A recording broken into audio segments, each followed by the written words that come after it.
Kalau kita tidak segera antisipasi, maka kehancuran sudah di depan mata. Mungkin bagi banyak orang masih samar-samar.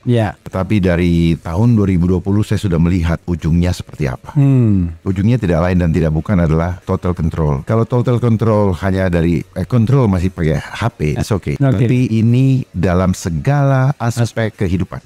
Itu sejauh mana keyakinan abang memang itu mereka sudah menjalankan skenario itu? Saya tidak akan bicara 100%, 1000%. Iya. 1000%? Iya. Dan tidak ada yang satupun yang saya sampaikan di awal tahun 2020 yang tidak terjadi saat ini. I see. Kita ini korban pikiran yang program. Dan ketika kita bisa dapat insight out of the box, baru kita lihat ternyata apa yang kita lalui selama ini ada udang di balik batu.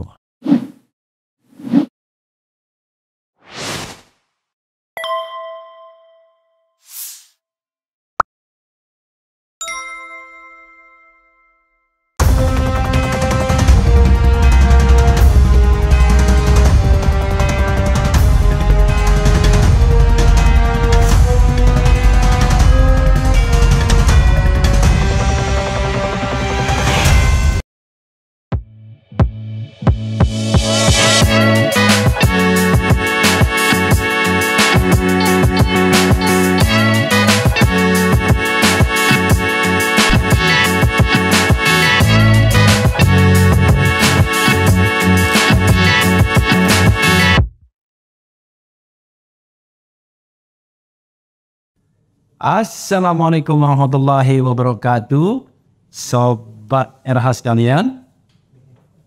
Oh, belum. Tapi masih bisa dengar. Sobat RH sekalian, jumpa lagi kita di channel yang keren ini. Keren. Dan saya punya tamu istimewa, ngeri-ngeri sedap. Beliau adalah pasti kenal ya, Komjen Pol Dharma Pongrekun. Selamat malam, Bang. Saya bilang Bang Jenderal, Pak Jenderal atau apa? Nama ya. Tapi jangan dong, Bro Dharma. Ya. Oke, Bro atau Bang ya. Karena Bang Dharma memang secara de facto lebih tua dari saya. Oh gitu. Usia 66 kan lahir? 66. Nah, saya tahun 70. Waduh, masih muda sekali ya. Tapi muka saya muka tua. Gitu ya. Oke, Bang Dharma Pongrekun, luar biasa ya. Saya pertama-tama ingin saya lihatkan bagaimana komentar orang dulu ya. Ya, selamat malam Bang. Sehat ya? Alhamdulillah sehat. Oke, luar biasa ya. Pasti beliau ini sosok yang kontroversial dan penuh paradoks pastinya ya kan? Gak apa-apa Bang ya dibilang begitu ya? Gak apa-apa. Ya, jadi kontroversial dan penuh paradoks. Ini hadir, kemudian Mahyudin hadir, salam dari Tasikmalaya Bung Refli, Purwokerto hadir, keren cadas, Kuburaya hadir.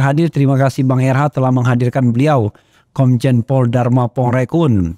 Purwakarta hadir Bang, Jenderal mantap, Wong Tegal hadir, Majalengka Jabar hadir, Jenderal mantap Bang Era, kuliah gratis, berarti maksudnya. Cilacap hadir, luar binasa Bung RH, luar binasa dia ya. Bang Refli profilnya dulu dong ya kan, oke. Nanti saya bacakan, kapan Bang Refli dikumpulkan Bosman Mardigu, Pak Dharma, Rocky Gerung, Rizal Ramli diundang bareng, pasti mantap dan daging semua, cerdas dan mantap. Salam dari Sidoarjo, Jawa Timur. Ente bilang mengumpulkan mereka, satu orang saja susah dikumpulkan. Jadi beliau ini sudah janji lama ya kita ya, sebenarnya baru datang sekarang. Kemudian oh iya kenal dan lain sebagainya. Jadi belum apa-apa, antusiasme luar biasa Pak Jenderal. Pertanyaan saya the first question, apa yang Abang pikirkan sekarang? Cuma satu. Apa? Selamatkan bangsa ini. Wah, luar biasa. Save the nation ya. Save the nation. Save the nation. Why? Ya kan? Mengapa? How? Mengapa? Ya. Karena kalau kita tidak segera antisipasi, maka kehancuran sudah di depan mata. Mungkin bagi banyak orang masih samar-samar. Ya. Tetapi dari tahun 2020 saya sudah melihat ujungnya seperti apa. Ujungnya tidak lain dan tidak bukan adalah total control. Kalau total control hanya dari control masih pakai HP, it's okay. Tapi ini dalam segala aspek kehidupan. Dalam segala aspek kehidupan. Dalam segala aspek kehidupan. In one chip. Dia tidak akan bilang chip. Oke. Dia akan melakukan sesuatu cara. Mereka akan melakukan satu cara yang tanpa kita sadari. Oke. Dan itu sebenarnya hal-hal permainan tanpa kita sadari adalah permainan subconscious. Alam bawah sadar yang kita tidak sadari karena dia akan propagandakan atau promosikan dengan keadaan yang terbalik. Oke. Misalnya dia sakit dibilang sehat, kira-kira begitu ya? Kurang lebih seperti itu. Terus kemudian akan banyak propaganda yang menjatuhkan mental sebelum keadaan itu sendiri terimplementasi. Dan saya melihat banyak yang mempropagandakan seperti itu. Dan saya udah tahu ujungnya apa. Jadi kondisinya itu belum terjadi. Belum terjadi. Tapi propagandanya sudah jauh-jauh hari. Saya berpikir mereka itu adalah berpihak kepada rakyat. Atau dia adalah bagian daripada lawan. Gitu ya? Yes. Dan ini global actor. Non-state actor, global actor. Global actor. Jadi problem kita yang save the nation tadi bukan problem dalam negeri. Otomatis residunya akan terinfluence ke dalam negeri kita. Jadi ada proximity-nya gitu ya. Pasti. Itu belum apa-apa udah kenceng mikirnya kita. Luar biasa Pak Jenderal ya. Total control ya. Kenapa harus total control? Kan memang begitu serakahnya manusia sampai kemudian dia berpikir nggak cukup satu negara, satu benua, tapi perlu seluruh dunia. Ya, baik. Ya. Ini persoalannya kita sudah ada di ujung akhir zaman. I see. Di mana revenge antara Dajjal yang ingin membuat Allah yang begitu mencintai umatnya, itu kecewa. Sehingga bagi mereka yang tidak sungguh-sungguh tawakal sama Allah, itu akan tampias. Karena apa? Karena tawaran-tawaran aktivitas kehidupan dan urusan perut itu yang menjadi challenge oleh mereka. Sehingga banyak di antara kita, saya pastikan akan banyak.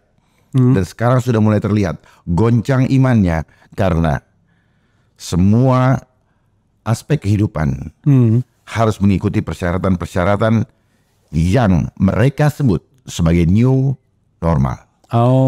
Ya sebenarnya itu adalah kata lain dari abnormal.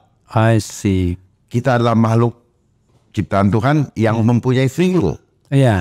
Artinya boleh ikut, boleh tidak. Ada sunnah, ada wajib. Nah, ini tidak ada. Ada force di sini. Ada pemaksaan dan itu adalah karakteristik dari sifat Dajjal. Tidak ada pilihan lain. Kenapa? Karena jatah dia tidak ada pilihan juga, yaitu neraka. Wah, luar biasa. Saya sampai ke akarnya aja Pak, nggak usah retorika lagi lah. Iya. Tapi saya boleh ya agak sedikit pribadi nanya. Boleh. Sepanjang saya tahu, abang kan seorang non Muslim ya? Betul. Kristen. Tapi terminologi yang dipakai tadi kok Muslim Islam semua itu? Kan sahabat-sahabat saya bergaul dengan semua. I see. Semua kalangan. Dan saya tidak stuck dalam posisi bicara agama. I see. Saya ingin sama-sama kita seluruh rakyat Indonesia kita naik level. Mari kita bicara ketuhanan. I see. Sehingga tidak akan terjadi polarisasi. I see. Sebagaimana yang menjadi permainan atau agenda daripada mereka juga. Agar tidak terjadi persatuan. Ketika kita sudah berbicara masalah religion, maka di situ mulai terjadi polarisasi. Tanpa kita sadari karena dia bermain dengan subconscious. Hidup ini hanya permainan nasi. Yaitu permainan pikiran dan perasaan. Jadi kita naik tingkat bicara mengenai believe in God. Yes, kita bicara ketuhanan. Iya. Karena agama, Tuhan tidak membawa agama. Iya. Itu tidak agama kacau. Iya. Jadi tujuannya agama adalah membuat manusia yang kacau menjadi tidak kacau. Namun manakala yang menyampaikannya terjadi deviasi, maka kekacauan akan terjadi. Oke.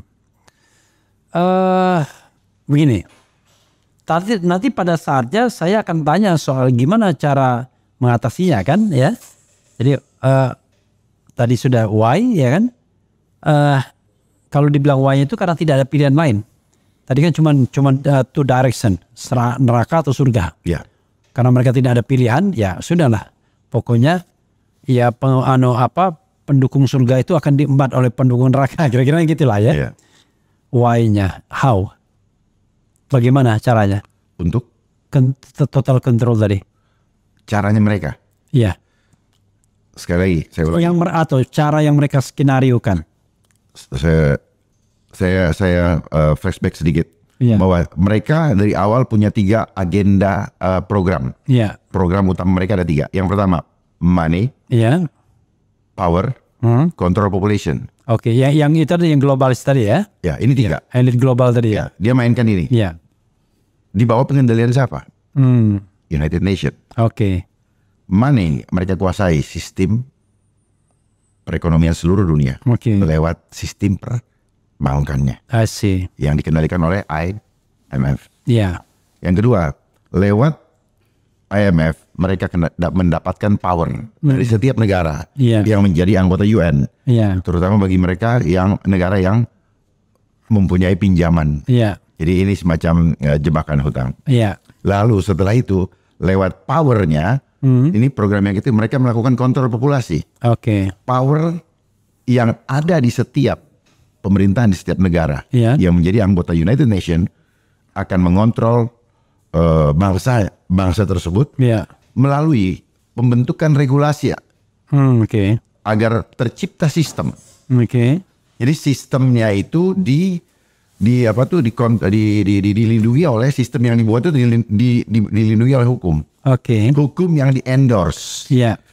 Ya, sehingga mau tidak mau masyarakat yang ada di suatu negara harus mengikuti sistem itu untuk menjalankan aktivitas kehidupan, termasuk dalam beraktivitas untuk mencari makanan atau pekerjaan. Karena nggak ada pilihan lain, kecuali ngikutin sistem. Ya, karena memang mereka harus tidak ada pilihan lain supaya tunduk dan mengikuti. Ya, all the way. I see. Itu tujuannya. Nah, kenapa saya bisa tahu seperti itu? Karena memang mereka sekarang menggunakan yang kalau di Muslim bilang mata satu lah, dajjal lah. Mereka menggunakan instrumen yang seperti kita lihat sekarang, QR code itu. I see.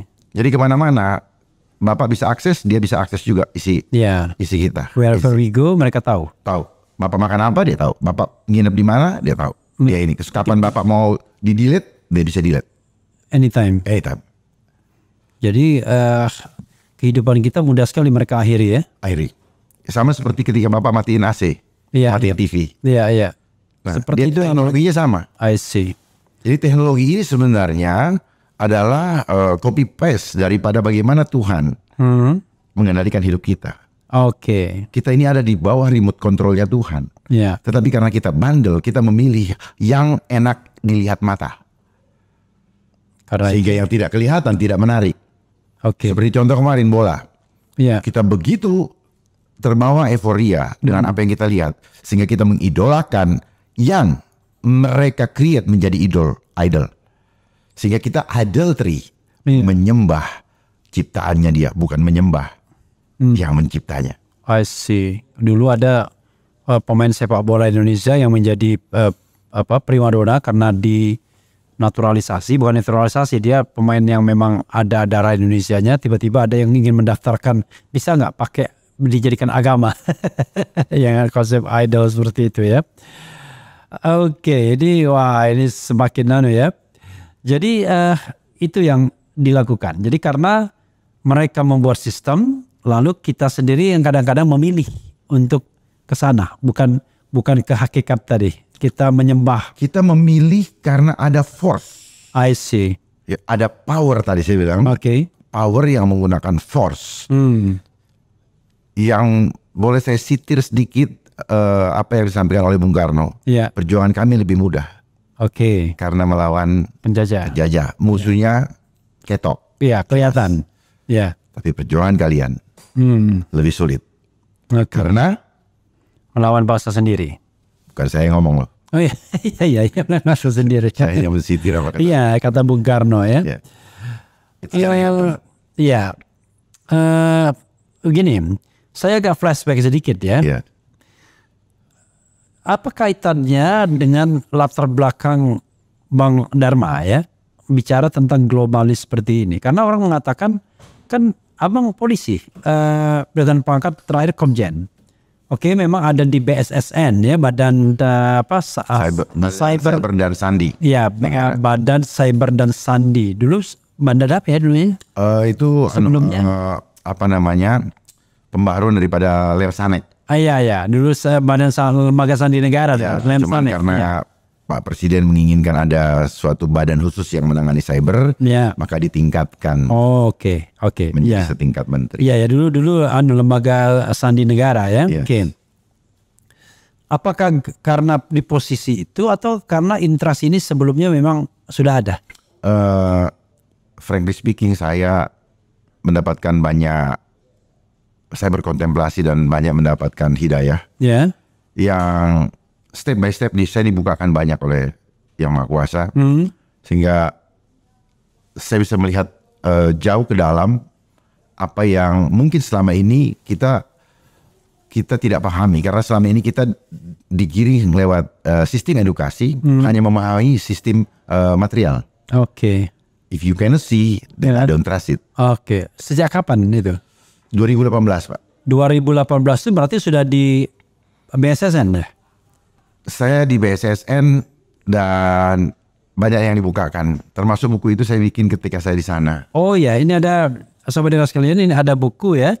Indonesia dalam Rekayasa Kehidupan, sebuah perenungan anak bangsa menghadapi globalisasi. Komjen Pol Dr. Andes Dharma Pongrekun, MMMH.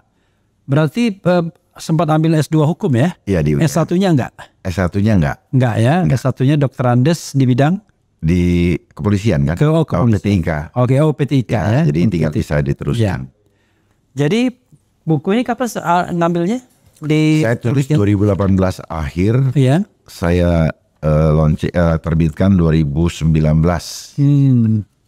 Sekitar bulan Agustus, Oktober deh kalau salah. Oke. 5 bulan sebelum rame-rame COVID event itu.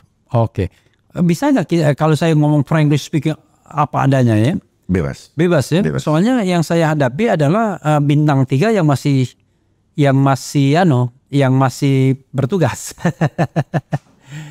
Jadi tugas sekarang analis kebijakan di Lemdik Polri. Iya. Itu saja sudah mengindikasikan kan bahwa kekuasaan formal barangkali merasa terganggu juga nih dengan komentar-komentar seorang Dharma Pongrekun yang kita pahami sangat vokal ya. Terutama bicara soal tadi bagaimana seorang globalis itu untuk mempengaruhi negara, dan kemudian agen-agennya banyak di sini. Dulu ada buku namanya Yusi Harakunio mengenai tentang komprador itu, Erzard Capitalism. Jadi ya orang-orang di sini cuma sekedar perpanjangan tangan dari industriawan dunia aja. Jadi mereka cuma pemburu rente. Betul. Nah sekarang pemburu rentenya sudah lebih canggih ya. Rentenya bukan lagi rente perdagangan yang kasat mata, tapi hal-hal yang mungkin sudah tidak terlihat lagi itunya. Global corporate yang bermain. Global corporate yang bermain. Dan itu ada konsekuensi kan, abang? Saya tidak merasa bahwa sebagai konsekuensi karena nggak diomongin kalau itu konsekuensi. I see. Tetapi sekarang mengerjakan sesuatu yang tidak menjadi concern. Ya buat saya perjalanan hidup adalah rencana Tuhan. I see. Jadi nggak usah pusing. Oke. Jangan bikin rencana dalam hidup. Ini yang saya dapatkan. Iya. Tapi ikuti saja rencana Tuhan dalam hidupmu. Maka gak akan pernah kau sesali. I see. Jadi, tapi kan bagaimanapun kan ada wadah untuk mencurahkan apa yang dipikirkan, idealisme apa kegiatan abang? Saya kadang dipanggil untuk ceramah kalau di masjid, kadang di gereja, kadang dipanggil dari kegiatan masyarakat mana, saya datang. Kadang mereka ini saya isi aja dengan hal-hal seperti itu. I see. Jadi ada kegiatan-kegiatan di society ya, walaupun masih aktif ya. Kalau mereka minta. Iya, mereka minta ya, kayak seperti guru lah, guru masyarakat jadinya ya. Ya, menebar ilmu lah. Kalau enggak nanti Tuhan marah. I see. Luar biasa ya. Saya sebenarnya agak speechless juga untuk nanya karena saya mengikuti interview beliau ini ya. Tapi saya ingin tanya begini, Bang. Sebenarnya yang Abang katakan itu sejauh mana sih keyakinan Abang soal imperialisme gaya baru ya kan? Handphone pun Abang persoalkan sebagai bagian dari total control itu ya. Kemudian Abang permasalahkan dinasti-dinasti keluarga yang lama-lama itu ya kan. Pokoknya yang biasanya untuk menutupnya bikin foundation dan lain sebagainya. Itu sejauh mana keyakinan Abang memang itu mereka sudah menjalankan skenario itu? Saya tidak akan bicara 100%, 1000%. Iya. 1000%. Iya. Dan tidak ada yang satupun yang saya sampaikan di awal tahun 2020 yang tidak terjadi saat ini. I see. Jadi pada saat rekan-rekan, saudara-saudara sahabat saya di Indonesia yang belum tahu bahwa sini, saya udah sampaikan nih ujungnya bakal ke sini. I see. Ujungnya bakal ke sini. Oke. Ini pertanyaan konyol aja. Ya. Abang pernah so-called kena COVID itu? So-called. Saya? Ya. Emang ada itu? Ya itu lah makanya saya katakan. Ya. Tapi itu dalam rentang pikiran dan perasaan. Ya, dalam rentang 2 tahun itu. Ya. Pernah sakit? Saya? Ya. Biasa sakit. Flu apa-apa biasa ya, batuk gitu ya. Biasa itu gitu. Itu common. Yeah. Common dari setiap orang, di mana kalau kita flu itu tandanya bahwa badan kita butuh istirahat. I see. Santai aja. Kayak alarm ya? Iya, itu alarm. Iya. Gitu, itu alarm. Kenapa? Artinya tubuh kita lagi asem. Oke. Jadi gini. Asemnya tinggi. Jadi mudah-mudahan pembicaraan kita ini tetap ilmiah ya. Ilmiah? Ya, bukan kadang-kadang bicara ilmiah pun orang nggak suka. Nggak usah pusing Pak. Ya, kita nggak bisa menyenangkan semua orang. Ya, I see. Ketika saya waktu itu kan pernah ingin mengajak Dr. Lewis kepada seorang tokoh. Karena Dr. Lewis itu pernah ngobrol sama saya selama setelah kontroversi itu 2 kali dan sekali ngobrolnya sejam. Saya mikir dalam tanda kutip kasihan juga nih dokter ini. Dia banyak gugatan, banyak pikiran yang harus dia curahkan tapi medianya ditutup ibaratnya. Jadi siapapun yang mengundang dia dan lain sebagainya jadi kemudian bermasalah. Jadi sebenarnya permasalahannya bukan pusing itu. Permasalahannya adalah media kita ditutup. Ya kan? Nah,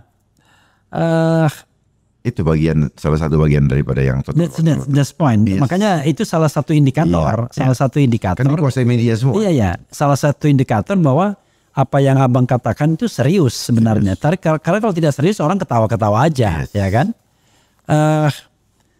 Tapi orang yang saya mau ajak ngomong ini seorang tokoh, saya tidak sebutkan namanya, dia merasa pemikiran Dr. L itu sangat kontroversial. Kenapa? Ya sederhananya gini, ini ada jutaan manusia di dunia ini, jutaan manusia di Indonesia ini. Mereka percaya kok adanya si itu ya, kita begitu aja pakai bahasa simbol. Adanya si itu percaya mereka. Kok cuma dia yang nggak percaya? Makanya dia nggak mau terima gitu.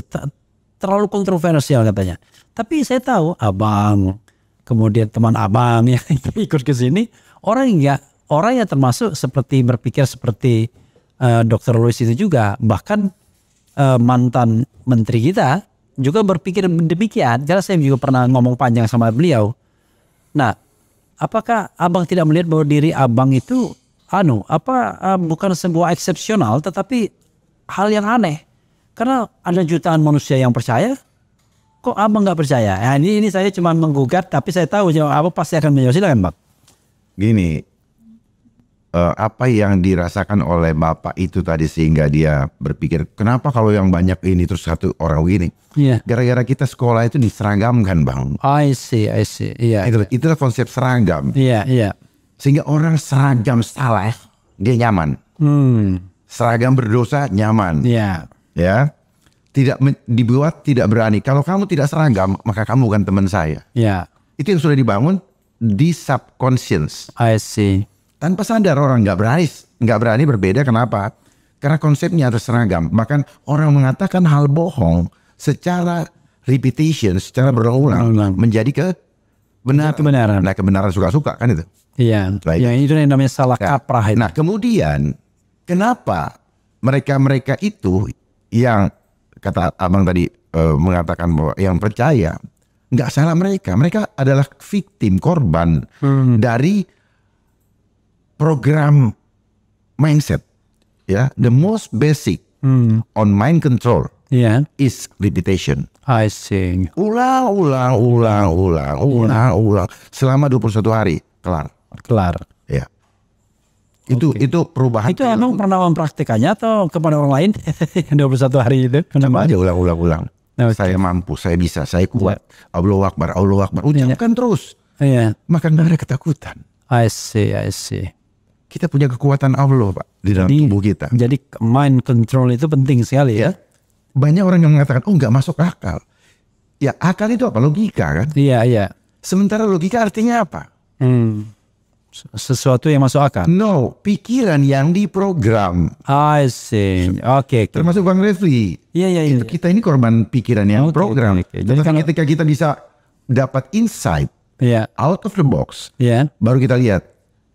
Ternyata apa yang kita lalui selama ini ada udang di balik batu. I see. Jadi kalau kita bicara sesuai dengan logika itu karena kita sudah fit dengan programnya. Yes, textbook. Ini textbooknya. Yes. Maka sesuatu yang tidak sesuai dengan textbook, maka itu tidak di luar. Itu di luar logika, di luar nalar. Saya perhatikan Bang Refli suka bicara dengan terminologi yang textbook. Iya. Orang senang banget loh, efektif, efisien. Iya. Ada bilang in garbage, out garbage. Iya. Ada input, ada output. Kita ikutin apa yang sudah di doktrin. I see. Sehingga kita hanya bicara teori. Iya. Saya suka bertanya, kenapa teori dengan praktek das Seil dengan das Solon tidak sama? Iya. Oh, ternyata teori ini adalah doktrin. Harusnya teori ini adalah catatan praktek. Oke. Itu yang seharusnya. Iya. Bukan prakteknya lain, teorinya lain sendiri. Iya. Dan itu yang membuat kita gampang tersesat. Gitu, Pak. Oke. Jadi bisa nggak kalau saya katakan sebenarnya kebenaran itu jadi relatif dong? Kebenaran absolut. Absolut. Yang membuat relatif karena kita membuat terminologi kalau kebenaran itu objektif. Oke. Should have the object. Karena objektif itu padahal harus ada objeknya. Ya. Ada materialnya. Ya. Dan itu yang subjektif, yang tidak kelihatan, dianggap tidak benar. I see. Pandai mereka menggunakan terminologi itu ya. Oke. Nah, saya membayangkan ini sistem sekolah kita itu sudah penyeragaman dari awal. Bahkan secara fisik pun kita diseragamkan, ya kan? Oke, luar biasa. Tapi nanti jangan lupa juga kita bicara tentang asal institusi Abang Dharma ya. Baik. Coba kita pancing dengan keingintahuan netizen ya. Silakan. Abang masih suka kata-kata netizen atau citizen? Netizen sekarang kita citizen kalau kita ketemu begini. Oke. Netizen. Saya ingin bicara preferensi. Abang lebih suka jadi citizen daripada netizen? Of course. Itu silaturahmi, Pak. Itulah kita, Pak. Karena kalau jadi citizen kita physically kita bertemu ya. Kalau netizen, Bapak jadi anak buahnya Mark Zuckerberg. Oke. Dia presidennya. Sama Elon Musk. Belum ya? Masih Mark Zuckerberg gitu. Oke. Itu pemain baru Elon Musk ya di sini. Ya, Elon Musk itu kan dia lebih concern kepada mobil listrik. I see. Walaupun dia beli Twitter itu soal lain ya. Soal lain. Oke. Akhirnya tamu yang saya tunggu datang juga, mantap Bang Hera. Tapi ada yang bilang udah terlalu berlebihan. Oke. Itu satu ini ya. Oke. Wah, Pak Dharma mantap banget. Pak Refli, Bang Refli, coba tanyain ke Pak Dharma tentang berita. Wah, ijazah palsu itu saya kira beda ya. Ya. Kemudian fakta petinggi disuntik vaksin Nusantara bukan Sinovac. Ini saya nggak tahu gimana cara menjawabnya. Fakta petinggi Konoha, contoh Lord ya, disuntik vaksin Nusantara bukan vaksin Sinovac. Ada kontroversi vaksin kan? Kemudian ada Nusantara, ada Sinovac, ada yang katanya canggih ya, macam-macam gitulah. Nanti disinggung juga sedikit seperti itu. Kemudian terima kasih. Assalamualaikum Om RH, tolong sampaikan kepada Pak Jenderal Dharma Pongrekun untuk segera jadi Kapolri. Beliau ini pensiun kira-kira 1 tahun lagi ya. 1 tahun setengah ya. 2000 ya. Iya 2024. Tapi awal ya. Awal ya. Tetapi kan tidak ada yang tidak mungkin kalau kehendak yang maha kuasa kan. Karena itu nanti kita tanya seandainya ya. Seandainya bagaimana tawaran untuk reformasi dan hal-hal yang banyak dikeluhkan dari institusi Pak Bang Dharma ya. Coba kita konsentrasi dulu Bang ke soal tadi. Pertanyaan saya sengaja di sini ya. Soal vaksin tadi. Kok dia mengatakan seolah-olah ada diskriminasi penggunaan vaksin ini. Ada yang saya tangkap, pembesar-pembesar itu tidak menggunakan vaksin yang disuntikan kepada rakyatnya. Is it benar ya itu? Saya tidak mau masuk ke situ. I see. Kenapa? Karena saya tidak tahu persis kehidupan dari masing-masing orang, kejujuran dari masing-masing orang, dan seperti apa yang tampil di publik dengan apa yang ada di belakang. I see. Saya nggak bisa masuk ke situ, Pak. Jadi kenapa seperti ini? Ya saya tidak bisa jawab. Tetapi buat saya sebagai orang beriman, we don't need anything. We just need the power of God. Tapi kan mestinya sebagai orang beriman, Abang pengen mengatakan panggung depan panggung belakang itu harus sama dong. Walk the talk. Apa yang diomongin itu yang dikerjakan harusnya sama. Abang melihat nggak ada ini, mohon maaf ya, kita nggak bilang orang ada konspirasi soal vaksinasi ini misalnya. Memang gini, banyak orang alergi dengan kata konspirasi. Konspirasi itu dari konspirasi bernafas bersama. Sebenarnya orang yang kong kali kong itu kan konspirasi, Pak. Bahas dalam kehidupan kita terjadi banyak konspirasi. Itu lalu kenapa banyak orang yang kesannya kok seperti hal yang berat? Hal yang negatif. Iya, tujuannya kan tujuan yang sama, tapi dari berbagai bidang, dari berbagai ini. Seperti sekarang antara pendidikan, antara lembaga yang satu dengan yang lain. Ini ujungnya satu. Tapi kan bahasa itu sering sekali ada dimaknai dalam perkembangan kan. Konspirasi selalu bermakna negatif, kolaborasi maknanya positif. Sama aja, cuman hakikatnya sama aja. Sama. I see. Ini kan tadi terminologi tadi kan terminologi yang mereka sodorkan. Yang dulu bukan kita yang menciptakan kok. Kita lahir bahasa itu sudah ada. Terus kemudian kita didengarkan ke telinga kita berulang-ulang, lalu kemudian kita menggunakan juga. Mari kita buat terminologi sendiri apa? Kong kali kong kah, atau kerjasama jahat kah? Biar jelas. Nggak usah menggunakan adopsi bahasa asing lah. Yang terlalu canggih, tapi nanti malah kita bingung sendiri. Betul. Terus terang, saya saya nggak paham ya sebenarnya yang ingin dilakukan Abang tuh apa sih sebenarnya dengan mengungkapkan ini semua. Saya sih sebenarnya saya sengaja cut begini karena saya sebelumnya sudah saya lihat di video-video lainnya dan mungkin juga Sobat Era udah tahu ini Bang Dharma, Dr. Louis, yang sana ini orang-orang yang tidak so-called tidak percaya COVID lah sih ya katanya so-called. Makanya tadi pertanyaan memang ada ya so-called tidak percaya sih. Nah sebenarnya apa yang ingin Abang sampaikan sesungguhnya dan apa tujuannya sebenarnya? Saya ingin menyelamatkan jiwa, Pak. Saya cinta kepada bangsa ini. Saya tidak mau bangsa ini terkena propaganda yang menyesatkan. Gitu. Kalau tidak ini, mari kita berdiskusi. Baik. Ya. Jadi jangan langsung main aja kan? Karena pada dasarnya saya ingin membantu mempercepat penyelesaian. Saya tidak tahu. Oke. Saya tidak menganggap bahwa diri saya menentang. Iya. Justru saya ingin membantu. Iya. Ajak diskusi. Iya. Kok bisa begini? Iya. Saya kasih bantu tipsnya. I see. Karena biasanya orang benar itu memang sering dimusuhi. Tapi tidak ada yang mengatakan secara eksplisit bahwa kamu nggak benar. Oke. Cuman bisik-bisik aja. Iya. Main belakang. Iya. Artinya tidak berani berhadapan secara langsung. Enggak. Oke. Karena apa? Sebelum semuanya paham mengerti ini, saya sudah kasih tahu sebelumnya. Oke. Dari 2019 saya sudah kasih tahu. Oke. Bahwa itu akan kejadian. Yang tadi ya. Yes. Ada. Dan kita akan dibikin seperti barang. Oke. Proyeksi itu sudah ada sebelumnya. Kita akan dijadikan robot seperti barang. Kita tinggal di remote control kayak Sega. Atau kayak ini. Kayak mainan. Maju mundur. Mobil-mobilan naik nanti kita kayak gitu.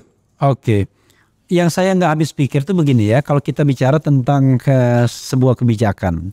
Kita tahu bahwa per 31 Maret 2020 itu kita dinyatakan status darurat kesehatan masyarakat by law ya. Kemudian tanggal 13 April kemudian status kita ada status lagi yaitu bencana nasional. Sebenarnya saya nggak paham ya kenapa pemerintah ini bikin dua status itu. Status kesehatan masyarakat, bencana nasional. Karena leading sektornya itu beda. Makanya kan di lapangan tiba-tiba tumpang tindih. Tapi tumpang tindih tetap aja diambil kontrolnya oleh kekuasaan puncak kan.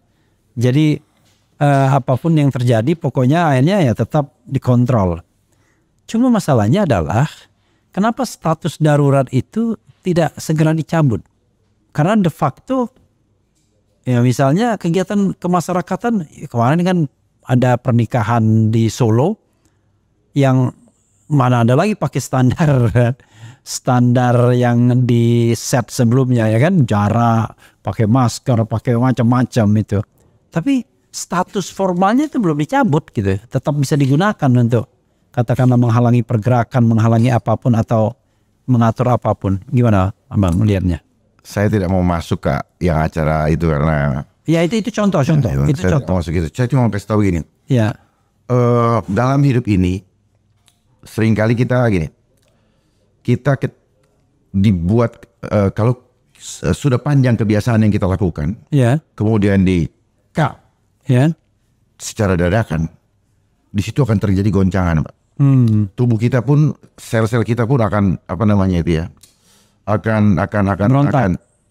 berontak akan terganggu metabolisme dalam tubuh. Oke. Nah, itu mereka yang mengendorse event ini, itu tahu betul, ya kita dikasih manja dulu, begitu dikasih manja di-cut, kita biasa ketemu di-cut, goncang Pak. Masuk dalam rumah, disuruh lihat televisi, didoktrin. Yang bermain apa? Imajinasi. Ya. Hidup kita hanya masalah imajinasi kok. Sekarang katakanlah kita dibuat gembira, ya kan? Kita seolah-olah sudah berkurang takutnya. Dulu kan takut banget tuh kita. Enak. Ya paling tidak banyak jutaan manusia kan. Kalau punya kesempatan bikin mereka tidak takut, bisa. Jadi mungkin nggak punya kesempatan. Jadi paling tidak pada waktu itu orang takut semua. paling gampang mengatakannya gini, takut mati lah kira-kira gitulah ya kan. Karena tidak takut Tuhan. Iya. Karena tiap hari disodorkan, wah yang mati sekian ya kan. Aduh. Salah sendiri kenapa mau dengar. Iya. Nah, yang terjadi adalah ketika itu pada level yang tinggi memang orang pada takut. Nah sekarang orang agak gembira. Saya mau tanya, kenapa orang takut? Karena dia mendengar informasi. Kenapa? Dengar informasi kok harus takut? Nggak tahu. Harusnya orang kan dengan informasi yang lengkap. Padahal dia sekolah tinggi, gelarnya ini. Iya. Ada yang salah dari sekolah. Iya. Bapak dikasih gelar hanya dapat bangga dan percaya diri. Iya. Artinya Bapak menghitung diri Bapak cuma sendiri. Tapi Bapak jauh dari percaya Tuhan. Kalau Bapak percaya Tuhan, Allah Akbar, maka Bapak tidak melihat walaupun 1000 orang, Bapak sendiri, Allah yang gembah mereka. Iya. Nah, ini persoalannya, Pak. Persoalannya kita selama hidup hanya diasah intelektual kita, conscience kita, yang hanya punya kemampuan 5% mengontrol hidup kita. I see. Yang 95% itu subconscious, alam bawah sadar. Alam bawah sadar ini terhubung dengan alam supranatural kita. Oke. Nah ini yang bermain Pak sebenarnya. Mereka bermain di alam supranatural. 90%. Jadi segala yang imajiner diberikan kepada kita. When you challenge, can I see it? They cannot show it. Oke. Ya tapi paling tidak ya itu adalah fakta yang abang bisa pahami ya. Tapi kan masyarakat awam kemudian dulu tahun 2020 2021 gue takut loh ya kan dengan ini. Terutama dalam alam bawah sadarnya takut mati. Kemudian tadi Pak, karena di apa apa namanya? Di stressing apa namanya di shock terapi. Iya. Nah, sekarang longgar. Orang nggak takut lagi. Ya kan? Nah, tapi saya merasa at any time itu ketakutan itu akan diciptakan lagi. Yeah right. Oh, iya. Yeah right 100%. Iya. Bapak betul sekali. Jadi selama kita nggak melawan itu, kan orang akan mudah dibalikan. Yes, kamu sekarang nggak takut lagi, optimis. Besok saya tinggal umumkan bahwa meningkat. Kira-kira begitu. Yang saya lucu begini, saya kadang-kadang kok orang takut dimarahin suruh takut gitu. Iya. Orang nggak percaya dimarahin. Iya. Kok nggak percaya kan gitu? Iya. Saya mengatakan kepada itu, mohon maaf, kepercayaan saya adalah ketuhanan kepada Tuhan. Iya. Itu bukan kepercayaan saya. Baca aja di Undang-Undang Dasar 45. Iya. Dia tidak masuk dalam satu kepercayaan. Iya. Jadi tips seorang Dharma Pongrekun apa untuk menghadapi katakanlah situasi ini ya? Pertama gini lah biar konkret ya. Biar orang tidak takut yang namanya COVID gitu aja. Nggak ada cerita, perkuat iman kepada Tuhan. There is no choice Pak. Okay. Kalau kita masih senang dengan kehidupan duniawi ini, kita belum selesai dengan hidup kita, ketakutan akan terus menyertai kita. Oke. Karena apa? Konsep ketakutan sudah dibangun sejak kita sekolah dari apa? Konsep homo homini lupus. Iya. Manusia lain. Jadi konsep ancaman sudah dibangun di otak purba kita. Iya. Itu yang dibangun. Terus kemudian kita digiring ke manusia homo teknologi. Harusnya kan kita homo imago Dei berkembang kepada homo homini socius. Iya. Tapi kan tidak. Gara-gara apa? Selama di sekolah kita disuruh unggul-unggulan Pak. Mencari yang unggul. Iya. Dan indikatornya adalah angka. Itu Pak. Nah disitulah konsep kenapa terjadi korupsi juga Pak. Jadi orang lebih senang mencari kemuliaan dunia kepada memuliakan Tuhan. Oke. Nah ini persoalan Pak, mendasar sekali. Ya banyak orang bilang, oh kita selesaikan korupsi. Nggak mungkin bisa, saya bilang. Oke, nanti ada bagian itu ya. Mungkin bisa. Kita akan. Karena pada nggak tahu caranya. I see, oke. Oh tangkal hoax. Tangkal hoax gimana? Oh nggak tahu caranya kok. Oke. Orang hoax itu memang industri kok. Oke. Ada duitnya. Iya. Jadi intinya kalau kita bicara mengenai menghadapi ini ancaman ini yang 2020 kita nggak bisa keluar, nggak bisa bersilaturahmi, 2021 cuma satu saja, jangan takut, percaya kepada yang Maha Kuasa. Iya, perkuat ini saat. Nah, kenapa batin saya tergugah? Karena sudah sampai ke titik nadir iman digoncang. I see. Tidak boleh ke masjid. Oke. Tidak boleh ini. Tidak boleh ke gereja. Bahkan sekarang pun kalau misalnya ini ada jaga jarak. Ada ini, ada sistem yang harus dilewati. Cucut. Iya. Kita dulu kami tidak bawa Alkitab nggak dimarahin. Iya. Nah, something wrong kan? Iya. Gitu loh. Something wrong. Bayangkan hampir di seluruh dunia sama dia punya ini. Pakai masker, jaga jarak, cut. Nah, pakai masker. Loh, there is an order ini. Iya. Something wrong ini ada order kok. Terstruktur, sistematis dan masif. Memangnya anak bangsa kita tidak mempunyai pemikiran sendiri how to solve the problem. Iya. Gitu. Jadi kayak migrasi problem gitu. Dan kalau tidak ada uangnya, nggak jalan. I see. Itu kuncinya di situ, Bos. Makanya Dr. L mengatakan mudah menghilangkan itu. Anggarannya aja dibuang. Selesai. Definitely. Masa seorang Minister of Health misalnya nggak He doesn't know about health. Iya. He doesn't know about health. I see. He doesn't know. Oke. One more time, he doesn't know. Itu satu tip tadi yang abang ingin katakan ya.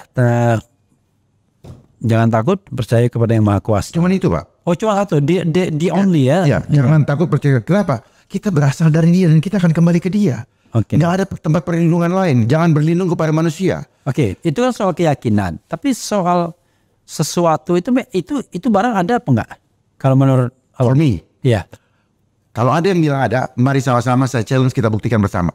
I see. Gitu. Orang yang dilaporkan meninggal misalnya, itu apa penyebabnya?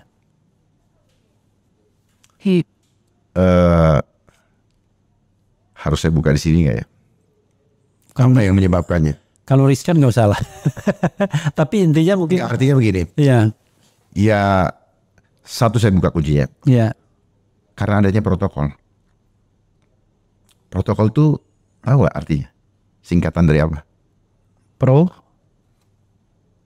Proses total control. I see. Jadi itu bukan cocok-cocokan aja enggak ya? ini yang saya selalu bilang. Orang selalu bilang cocokmologi. Iya. Mereka sudah siapkan itu untuk membuat apa? Ada challenge. I see. Karena mereka pakai simbol, Pak, selalu. Oke. Orang nggak ngerti bahwa bahasa Inggris ini tahun berapa dia eksis. Iya. Tahun abad ke-7, abad ke-7 datang dari suku Jermania. Iya. Yang disebut dengan suku Anglo. Sehingga bahasa Inggris yang asli Britain itu adalah Celtic. Nah, di situ dia mulai mereka mulai menciptakan bahasa-bahasa dengan simbol-simbol seperti history. Iya. Oh, bukan cocokologi, Pak. Kenapa pakai his? Bukan kenapa laki-laki ya? Ya, ada nggak yang tahu? Nah, bagi mereka yang selalu bilang cocokologi, tanya, kenapa itu ada history? Iya. Story, sejarah. Iya. Ya kan? Kok his? Iya. His Almighty God. Iya. Mereka nggak tahu. Ya, ini banyak kata-kata mantra juga, witchcraft dan sebagainya. Jadi ini kenapa saya sampaikan ini, Pak? Karena ini fase terakhir dari akhir zaman. Jangan terlena, jangan berpikir terlalu jauh bahwa hidup akan 1000 tahun. Jangan, be careful.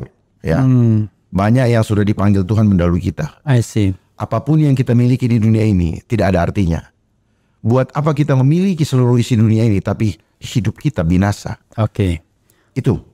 Kenapa saya harus menyampaikan kebenaran walaupun banyak yang membenci atau banyak mengucilkan saya. Oke, intinya adalah kalau kita nasihatkan kepada orang-orang, ya sudahlah, hiduplah seperti Anda hidup sebelumnya, normal-normal aja gitu. Ya, dan mendekatkan diri ke Tuhan. Iya. Bukan cuma mendekatkan, clicking, ya, menyatu dengan Tuhan. Karena kalau mendekat saja, begitu ada angin puyuh kita yang terbang, Tuhan yang kagak. Iya. Gitu, jangan main-main. Ucapkan Allahu Akbar terus menerus. Kekuatan itu datang tanpa kita sadari. Ketakutan hilang, Pak. Oke. Speak the word. Makanya mereka memainkan kuasa Tuhan lewat apa? Perkataan. When you hear, when you see, to speak. Karena apa? There is a power in your mouth. Iya. Powernya di mana? Your breath. Oke. Karena breath yang kita pakai adalah God's breath. Jangan main-main, Pak. Makanya kenapa jangan coba-coba shut off your mouth. Karena Bapak ngomong sekarang. Iya. Yang keluar dari mulut Bapak angin kan. Iya. Tapi kenapa ada kata-kata? There is a power. I see. Jangan main-main, Pak. I see. Ya, dan kita disuruh menggunakan kata-kata gitu. Ini kena, ini. Dan apa yang kamu ucapkan itu terjadi. Karena kita meyakininya maka itu terjadi. Of course. Iya dong. Kalau kita nggak percaya nggak. Iya, speak the good word. Iya, I see. That's a virus. Iya. Itu vibrasi, Pak. Jadi virus itu singkatan daripada vibration of us. Oke. Viral, vibration for all. Okay. Vibration itu sesuatu yang memancar. Iya. Segala sesuatu yang memancar kemudian menular. Iya. Itulah virus. Oke. LGBT itu virus. Bapak jadi sedih. Gara-gara saya kelihatan sedih. Saya sudah menebar virus kepada Bapak. Virus itu artinya apa? Dia menjatuhkan semangat, dia menaikkan semangat. Kita menjadikan Indonesia semangat naik, itu namanya virus. Jadi jangan diartikan selalu negatif. Oke. Tetapi virus itu menularkan, menyebarkan. Ya, segala sesuatu yang menular. Jadi there is no fisiknya, Pak. There is a spirit. Iya. Gitu. Misalnya Bapak bergaul dengan orang yang koruptor misalnya. Iya. Virusnya bisa kena. Iya, semangat untuk berkorupsinya juga. Ya, bergaul dengan tukang Menyawangi. Jadi seperti itu virus itu sebenarnya. Cuman mereka, saya menggunakan mereka, itu memanfaatkan istilah ini untuk menjual sesuatu. I see. Sebagai penawar. Gitu. Saya tahu lah rahasianya lah. Bagi orang-orang yang tidak dekat Tuhan pasti gampang dibohongin. Oke. Tapi kalau orang yang dapat hidayah, terlalu gamblang Bapak membohongin saya, Pak. Oke. Kita bicara tentang yang Abang sering katakan di tempat lain itu soal imperialisme ya. Ditakutin, diciptakan ketakutan itu, dan kita butuh bantuan dia. Nih bantuan. Diutangin lah kira-kira. Ya. Kita reaksi dan beri solusi. Ya, beri solusi. Dan solusinya adalah Anda diutangin dan Anda kemudian terjebak pada debt trap itu ya. Itu yang dilakukan oleh mereka. Iya. Awalnya kan itu. Iya. Awalnya itu. Dan akhirnya kita keenakan. Iya. Sehingga kita tidak bisa lepas. Cuman agak bingung saya. Kalau saya pinjam uangnya Bang Refli. Iya. Lalu saya bayar cicilannya. Iya.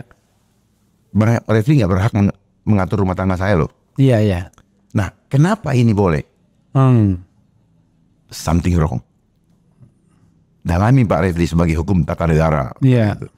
Kenapa seperti itu? Dan ini fenomena mutakhir. Ya. Untuk konteks negara ini.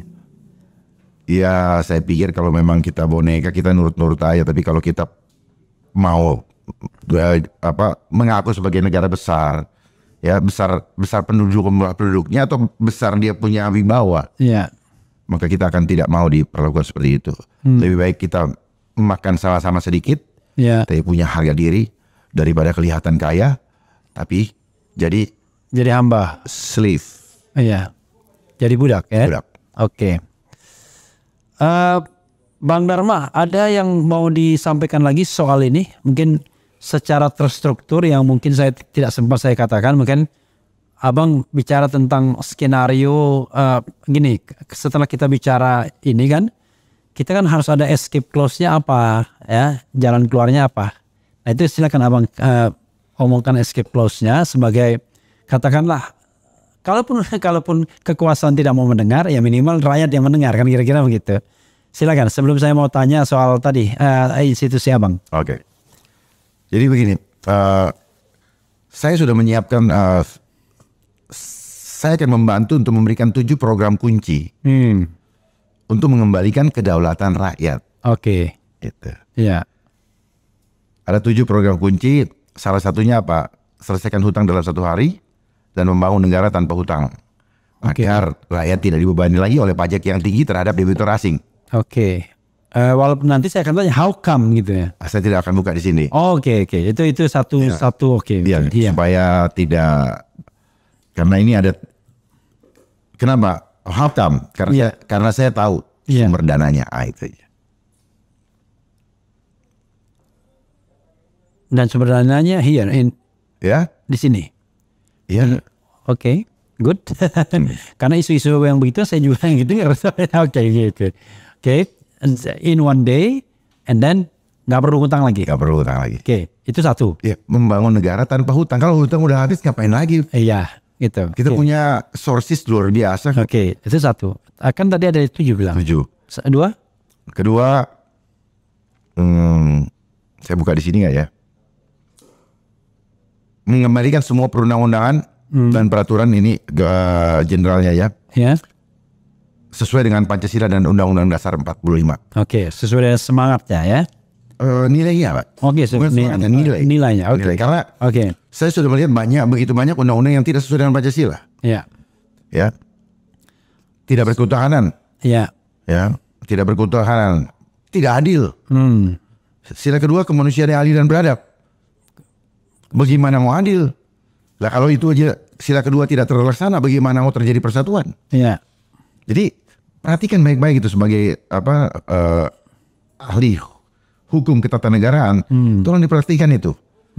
Kita bicara sesuai dengan Pancasila dan Undang-Undang Dasar 45, tapi poin-poinnya saya perhatikan tidak. Dan kita justru banyak mengadopsi karena di endorse perundang-undangan yang justru banyak melanggar ketuhanan yang Maha Esa. Iya. Contoh pasal gratifikasi. Iya. Itu menjadi momok. Dari lihat kata kosa katanya saja, Pak. Iya. Asal kata gratifikasi dari mana, Pak? Iya. Itu kan asal dari kata Belanda. Gratiti sama gratification. Oke. Yang artinya menerima hadiah. Iya. Nah, artinya pasal ini mengignore adanya kuasa Allah di dalam hidup kita. Supaya kita selalu berpikir secara matematika. Iya. Segala sesuatu hidup ini bisa dihitung seperti matematika. Tetapi kita adalah makhluk supranatural. Kehidupan kita bukan hitungan matematika. Bapak bisa duluan dipanggil Tuhan bukan berdasarkan umur. Iya, iya. Orang suami istri belum tentu punya anak. Iya. Jadi, nah ini konsep material. Jadi dia mau mengignore bahwa kekuatan Tuhan tidak ada, tapi dia nggak ngomong. Oke. Itu pelan-pelan. Termasuk pasal-pasal yang terkait dengan keadilan ekonomi ya, yang juga kita bongkar kalau perlu. Oke, itu 2 ya. 3. Saya buka di sini ya, saya catat ini. Itu nggak apa-apa. Biar itu. Iya. Ya saya senang suka mikir-mikir sendiri aja. Oke. Menghapus semua kebijakan yang tidak berpihak kepada rakyat. Oke. 3. Agar rakyat menjadikan tuan rumah. Agar menjadikan rakyat tuan rumah di negaranya sendiri. Oke, 3. Iya. Menyelamatkan kemandirian pangan. Oke. Menyelenggarakan kemandirian pangan, sandang dan papan. Oke. Demi mengembalikan kesejahteraan rakyat. Oke. 4 itu ya. 4. 5. Meniadakan segala bentuk korupsi. Oke. Ini satu poin yang diskriminasi. Oke. Dan polarisasi. Oke. Yang berpotensi merusak rasa persatuan dan kesatuan bangsa. Oke, 5 itu ya. 6. Memperbaiki kualitas pendidikan. Oke. Yang berlandaskan nilai luhur Pancasila. Oke. Demi menyelamatkan akhlak generasi penerus bangsa yang beradab. Oke. 7. Mengembalikan fitrah bangsa sebagai insan nuswantara. Makhluk swa. Mandiri anta menuju ra kepada Sang Pencipta. Jadi kita apapun yang kita kerjakan, semua kita pertanggungjawabkan kepada Allah. 7 itu. Yes. Siapa yang melakukan? Kita. Kita kan ada ya, kita kalau kita nggak punya power, kita yang punya hati lah. Oke. Dan mudah-mudahan dimanapun hati itu ada ya. Ya, saya berharap beliau-beliau yang sekarang sedang berkuasa berreklame. Oke. Berreklame. Berreklame karena kan belum, Pak. Untuk 2024 ya, supaya dilirik kembalikan kedaulatan rakyat. Oke. Sebelum Tuhan panggil kita semua. Oke. Kalau kita bicara tentang skala meter, saya bicara skala meter ya. Negara kita, saya kasih 0 sampai 10 ya. Dari sisi kemandirian politik saya tanya. Kalau 0 itu sangat tidak mandiri, 10 sangat mandiri, ya. Mediannya kan 5 tentunya. Menurut Abang, berapa skor kita untuk kemandirian politik saat ini? 3. 3, oke. Untuk kemandirian ekonomi? 1. Untuk kepribadian? Daripada saya bilang 0. Iya, untuk kepribadian? Kepribadian. Karena Trisakti kan itu kan? Oh ya, Trisakti. Iya. Sulit saya ketika orang sudah tidak berketuhanan, kepribadiannya hilang. Jadi ya 4 lah ya. 4. Oke, yang lebih spesifik lagi. Kehidupan keagamaan? Hanya formalitas. Oke. Kehidupan sosial? Kenapa? Ketika seseorang masih punya rasa takut dan khawatir, berarti dia tidak sepenuhnya. Oke. Tidak sepenuhnya percaya penuh. Karena Tuhan gak mau diduain. Iya. Gak mau separuh. Iya. Gak mau 3/4, gak mau 99/100. Maunya berapa, Pak? 100%. Iya. Nah, jadi kalau kita masih ada khawatir, karena apa? Kekhawatiran atau ketakutan itu adalah spirit. Spirit dari siapa? Bukan spirit dari Allah. Bapak ngerti spirit ya? Iya. Iya. Itu kekuatan bukan dari Allah. Dan Iya. manusia hanya satu, terintimidasi oleh ketakutan. Takut nggak keren, takut nggak in. Iya. Semua kan takut Pak. Iya. Makan asuransi jual ketakutan. Kita tuh percaya pada Tuhan, tapi kalau Tuhannya banyak jadi hantu. Ya. Tuhan. Kita nggak di mulut, Pak. Iya. Karena selama ini kita tidak tahu bagaimana. Banyak di antara kita tidak mengenali siapa diri kita. Sehingga dia tidak mengenali siapa yang menciptakan dia. Secara ini ya, itu cuma kata cerita. Tapi dia tidak pernah mengalami pengalaman pribadi. Kalau kehidupan sosial? Kehidupan sosial? Horizontal. Oh, horizontal. Ya. Individualis sekarang. Semakin digiring kepada individualis. Semakin ya gue dulu kira-kira gitu ya, kan. Karena memang ini kalau kita belajar teori Hawkins, kita ada sekarang dalam posisi apati. Apati. Jadi yang tertinggi itu enlightenment, love, peace, segala macam. Kita ada di posisi apati, sebentar lagi guilty, udah itu shame. Udah itu selesai slave. Oke, budak jadi. Budak. Nah, ketika kita apati, ini sel-sel penyakit muncul, Pak. Jadi dari posisi bangga saja, pride saja, sudah mulai muncul penyakit. Jadi betul-betul harus ikhlas betul di dalam hidup ini baru kita ini. Jadi manusia itu hidup dengan kekuatan supranatural. Cuman tapi konsep kita di sekolah adalah material. Seperti bicara hukum. Kalau nggak kelihatan, maka tidak bisa dihukum. Makanya sejak kecil kita dibangun ruang untuk menjadi pembohong, Pak. Gitu. Tapi di dalam diri kita dibangun mensrea jahat, Pak. Selama sekolah kita udah dibangun mensrea jahat tanpa kita sadari loh. Misalnya, ya tadi saya bilang kompetisi, mengejar angka. Jadi bukan mengejar hakikat, yang paling penting adalah angka Anda di atas yang lain, kan kira-kira. Ya, pokoknya itu yang dibangun, Pak, kompetisi untuk mengejar angka. Itulah yang menyebabkan kenapa itu mensrea, Pak. Udah itu tinggal nunggu actus reus ya. Ada niat dan kesempatan.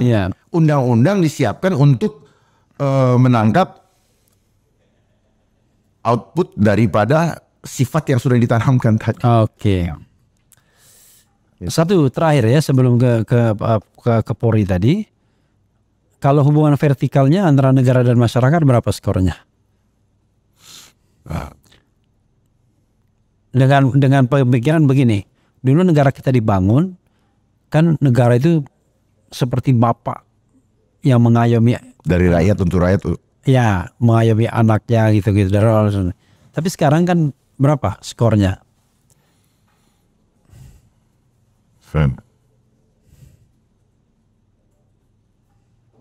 Mohon izin untuk yang ini saya tidak akan. Oke, nggak apa-apa. Tapi intinya adalah bahwa dari skor-skor lainnya itu memang rata-rata di bawah 5 kita kan.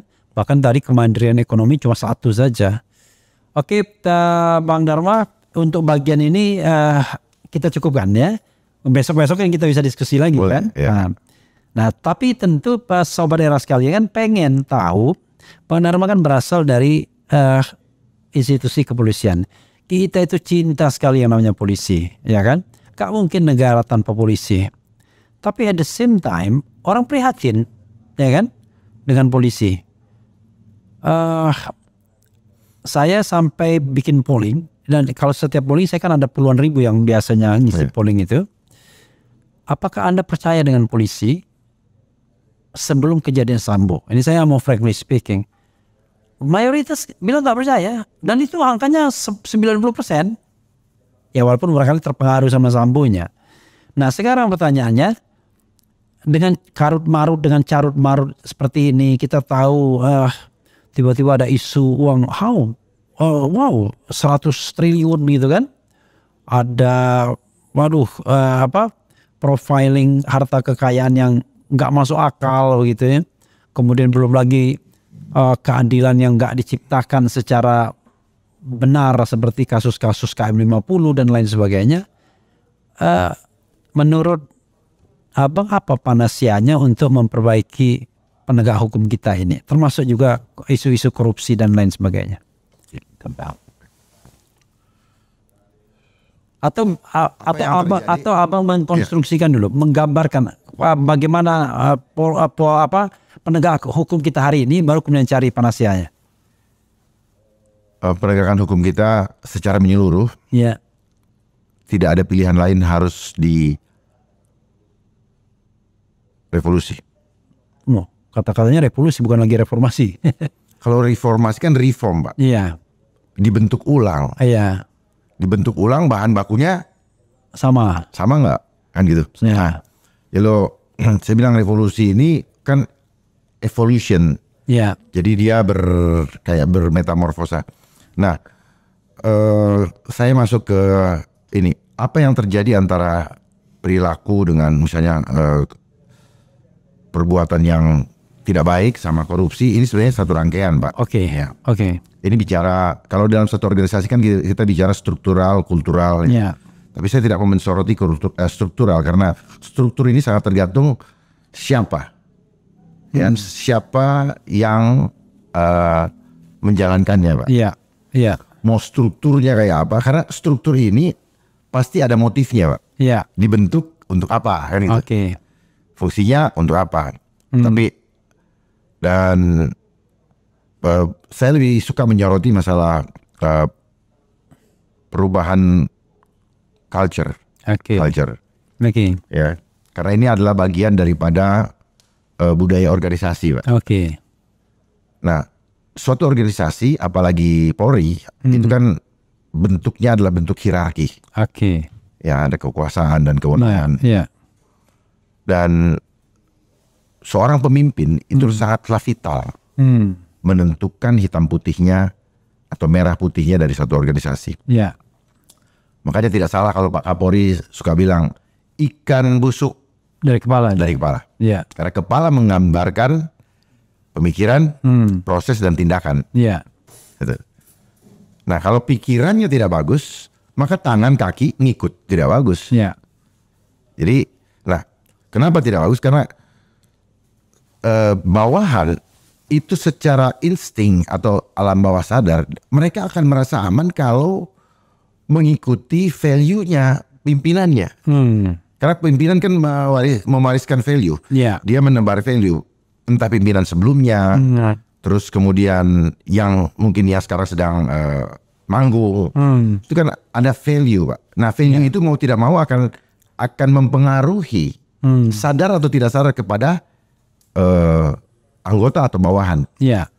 Sehingga kenapa? Karena bawahan akan merasa aman untuk mengikuti value tadi. Itu secara tidak sadar. Tapi ya sayangnya akhirnya lebih takut kepada manusia daripada kepada pencipta. Itu yang terjadi. Sebenarnya kalau kita punya pemahaman yang benar akan suatu kebenaran, maka kita tidak akan pernah salah jalan, tidak akan pernah salah pilih. Dalam hidup kita tidak bisa, you cannot catch two rabbit on the same time. Tapi kan manusia mau bicara imbang-imbang lah, mau di sini sedikit, mau di sini. Tuhan nggak bisa ditimbang-timbang, Pak. Saya selalu bicara arahkan ke sana, karena kehidupan kita dengan hubungan kita dengan Tuhan jangan pernah dipisahkan. Artinya kalau kita ingat Tuhan, kita nggak akan korupsi. Pasti. Kalau karena kita ingat Tuhan, when you love. Kalau kita ingat Tuhan, kita akan berlaku adil. Pasti, Pak. Pasti. Karena apa? Hidup ini akan berakhir. Hidup kita tujuannya apa? Memuliakan manusia, otomatis memuliakan dia. Jadi pendekatannya kultural bukan struktural ya. Kultural, Pak. Seperti revolusi. Profesor Taverne. Iya. Bapak ngerti lah orang hukum. Iya. Berikan saya hukum yang tidak bagus, saya bisa. Iya. Ini berikan saya, walaupun hukum itu bagus kalau dipegang oleh orang yang jahat. Iya. Jadi tetap, karena yang memainkan tetap manusia, Pak. Kurang bagus apa aturan sebenarnya? Jadi kalau selingkuhin oleh banyak kita. Iya, tapi artinya kalau ketika kita mencoba untuk berubah, yang kita butuhkan pengkhotbah dong berarti. Tidak, Pak. Penanaman sejak rubah sistem pendidikan di Indonesia. Jangan sistem pendidikan yang seperti ini lagi, yang mengejar angka. Oke. Ya. Kenapa? Yang terjadi kan persaingan, Pak. Iya. Kenapa mereka bisa itu? Karena ada persaingan. Takut kehilangan kehormatan dunia. Iya. Orang lain jadi musuh. Sehingga ada klasifikasi, ada anak bodoh. Tidak ada asih. Iya. Ya, tidak saling silih asih, silih asah, silih asuh. Gak ada. Iya. Hajar, ganggu, hajar. Ya kan? Kenapa? Ada uang yang bukan hak atau yang bisa dikorupsi diambil. Yang penting gak ada yang kelihatan. Gak takut lagi sama Tuhan. Tapi kalau Tuhan yang mengontrol kita, di depan atau di belakang kita gak berani bikin apa-apa. Ya itu kan kalau kita bicara sistem pendidikan, itu kan berarti kan kita dari bawah, ya. Ya. Sebenarnya yang di existing ini gimana? Ya, kalau yang di existing, ya kan gini, ada yang di luar, ada yang, kalau yang baru mau masuk itu dari mulai pendidikan pembentukan. Ya. Tapi kalau yang sudah ada di atas, tinggal ikan busuk dari kepala tadi, Pak. Kalau kepalanya, kepalanya itu tahu betul kebenaran. Oke, dia akan bisa menularkan ke bawah. Bukan cuma menularkan, Pak. Walk the talk, Pak. Oke. Kalau kita tidak ada loophole, apa yang kita takutkan? Ini kan masalah loophole aja. Karena pada dasarnya semua orang mampu berpikir idealis. Tapi persoalannya sampai kepada tataran eksekusi, tampias. Ketika ada politik saling sandra misalnya ya. Nah itu problem dari loophole tadi, Pak. Iya. Pertanyaannya ada misalnya ya, kalau di Kejaksaan Agung kan kita bisa cari orang lain, ya kan? Orang yang betul-betul kita masukkan ke sana kan sebagai kepala tadi. Tapi kalau di institusi seperti kepolisian kan nggak bisa. Kita harus ngambil apa yang sudah ada dan terbentuk dari awal yang barangkali keliru tadi. Sehingga loopholes itu sudah tercipta. Begini, saya tidak bisa menyalahkan sistem yang berjalan di kepolisian, karena itu hanyalah bagian subsistem daripada sistem perpolitikan nasional. Itu adalah residunya. Apa yang terjadi di situ menggambarkan bagaimana sebenarnya yang terjadi secara nasional. Sebenarnya. Cuman belum meledak. I see. Jadi di departemen lain juga banyak sama. Ya, jadi sebenarnya hanya soft aja. Kita bicara tentang top leadership gitu ya. Right. Oke. Terakhir mungkin ini ya. Saya mau bacakan sedikit nanti. Sepercaya apakah atau seberharap apakah seorang Dharma Pongrekun terhadap perubahan kepemimpinan nasional? Karena masuklah, karena tadi kan bicara tentang 7 hal tadi kan, bisa sekarang, bisa besok ya kan melaksanakannya. Tapi saya percaya apakah terhadap kepemimpinan nasional yang akan mudah-mudahan lancar pergantiannya pada tahun 2024. Atau ada tips-tipsnya atau pengen ngomong sesuatu yang dikaitkan dengan apa yang dipikirkan tadi? Siapapun pemimpinnya, selama yang penting dia tidak boneka. Oke. Kalau dia boneka, sami mawon. Boneka itu bisa boneka dalam, bisa boneka luar. Mostly boneka luar ya? Ya kalau yang di dalam kan boneka, Pak. Enggak, maksudnya bisa boneka orang dalam, bisa boneka orang luar gitu? Enggak. Yang namanya boneka, dia dikendalikan dari luar. Oke. Dia jadi karena luar gitu. Bukan karena... Nah, maksudnya luar teritorial negara bukan? Oh enggak. Enggak, dan dalam negara juga? Iya, artinya kan dia pemimpin kan? Iya. Pemimpin di negara kita. Nanti kita harap ada yang terpilih, tetapi kita berharap dia bukan boneka. Iya, maksudnya dia bisa mengambil sikap untuk menyelamatkan harkat dan martabat bangsa. Oke, maksudnya dia bukan boneka dari orang-orang yang kelompok-kelompok kekuatan yang ada ya. Di dalam. Oh. Baik di dalam maupun di luar negeri. Ya baik di dalam maupun di luar negeri. Okay. Ya, karena kadang-kadang ada proxy. Kadang-kadang ada yang cuma pion. Iya, gitu. Ya, ada proksinya juga. Ya, gitu. Tapi ada dia punya kalau perusahaan itu distributor. Iya, ya. Ada agent gitu. Ya. Nah, persoalannya adalah gimana bisa menjamin munculnya kepemimpinan seperti itu? Challenge aja programnya, Pak. Challenge aja programnya. Terus pelajari networknya. Oke. Gitu. Terus apakah mereka punya kalau komitmen itu kan setelah dia lakukan baru kita bisa tahu komitmennya. Iya. Minta komitmennya. Could they stop every circumstances yang menyusahkan masyarakat? Nah itu kalau challenge saja, saya rasa mudah kok. Apa yang tidak menyenangkan, ini buat masyarakat selama ini, challenge saja, tantang aja. Masalahnya kan dengan presidential threshold misalnya, slot itu kan nggak banyak.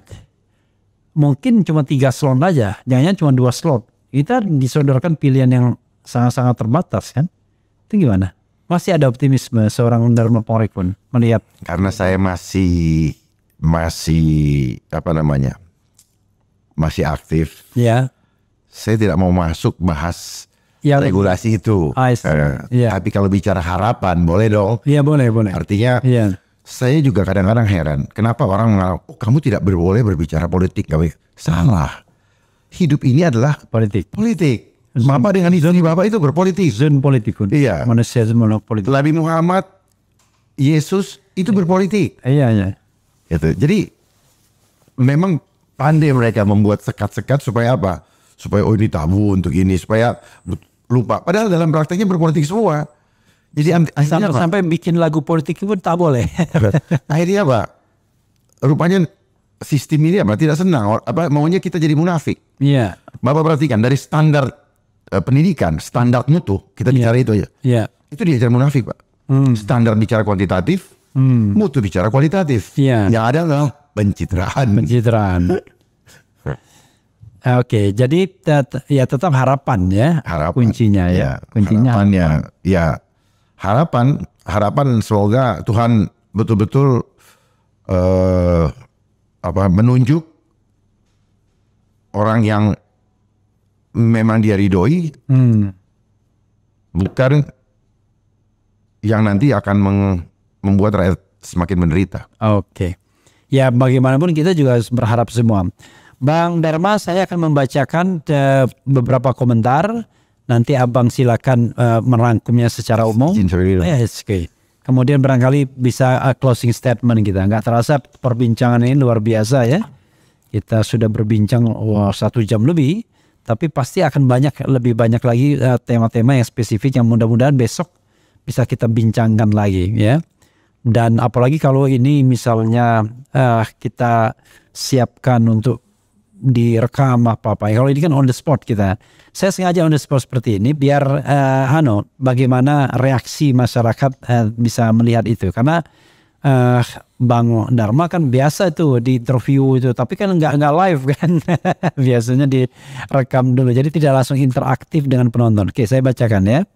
Pak Jenderal, mohon bongkar kebobrokan negara ini. Hidup Pak Dharma. Ciri-ciri PKI selalu bilang kadrun, sambo ura, nggak ngerti maksudnya apa. Kemudian Bang Refli Harun, tolong tanyakan ke Pak Dharma bagaimana melindungi cara pikir generasi muda dari pengaruh liberal dan budaya hedonisme. Terima kasih Bung Era sudah bisa menghadirkan Bapak Dharma Pongrekun. Semoga perbincangan ini bisa memberikan pencerahan dan menjadikan hidayah bagi semuanya buat kemaslahatan bangsa, meski ada sebagian yang merasa gerah ya. Mudah-mudahan kita tidak menyinggung siapapun ya. Karena kita ingin kebaikan kan. Ciri-ciri PKS oke. Refli Harun tanyakan sebagai BSSN, kenapa banyak instansi pemerintah apalagi di daerah aplikasi webnya dibuat dengan amburadul kodenya, asal jadi dan jarang update. Sangat wajar kalau web pemerintah mudah dihack ya. Dharma besok pindah agama biar jadi ustadz versi Monaslimin. Apa yang kalian lakukan dalam hidup bergema di keabadian. Allah Subhanahu wa taala akan tetap hidupkan, munculkan mutiara, cahaya di antara busuknya dan kelamnya dunia. Sekarang zaman orang benar disalahkan dan disingkirkan, orang salah dibenarkan dan dipertahankan, ya. Itu lagu Perahu Retak. Iwan Fals dulu, ya. Sama siapa? Frankie. Sumber hadir, semoga Tuhan menjaga Jenderal Dharma Pongrekun dan menguatkan hati beliau dalam keteguhan dalam berhidup berketuhanan. Amin. Terima kasih Bung Era sudah tadi, ya, menakjubkan bukan? Kadrun terpesona kalau dengar orang jago ngomong halu tingkat dewo, ya, biasa kan seperti itu. Kita pokoknya siapapun yang mengkritik fenomena kekuasaan, mengkritik society, selalu dibilang kadrun, kira-kira gitu, ya. Bung RH, mantap cara pikir Pak Jenderal, pemikir pemimpin masa depan, ya. Awal pun ada juga bilang Jenderal Kristen membahas Islam, apaan nih, ya kan, ya. Saya ingin berusaha menjadi orang yang terbuka. Kenapa kita takut sekali bicara tentang Islam, Kristen, sehingga kita depres, nggak boleh itu sara, ya kan? Sengaja dipupuk. Iya. Sampai bercanda pun tak boleh, ya kan?